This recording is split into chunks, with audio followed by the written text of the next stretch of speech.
میں حکومت نہیں ہوں.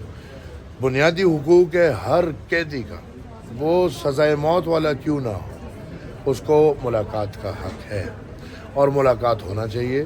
ملاقات جلوسوں میں نہیں ہوتے یار. اب وہ بیرسٹر سیف سے پوچھ لیں، علی امین گنڈا پور سے پوچھ لیں. یہ 2 سال تو انہی کی حکومت تھی اور وہ 2 سال وہ قیدی بھی تھا. تو اس 2 سال میں ایسا کیا تھا کہ وہ ملاقاتیں ہو جاتی تھی اور ابھی نہیں ہو پا رہی. تو چیزیں کھل جائیں گی.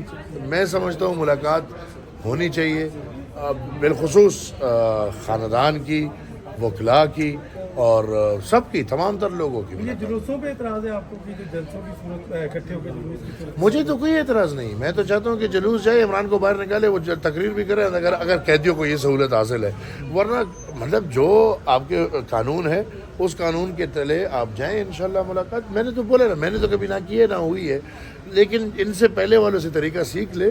وہ ملاقاتیں کرتے رہے ہیں، تو جب انہوں نے ملاقاتیں کس طرح کی ہیں وہ یہ بھی کر لیں گے. اب تو یہ کہا جا رہا ہے کہ نہ قومی اسمبلی کے اجلاس چلنے دیں گے نہ سینٹ کا. اپوزیشن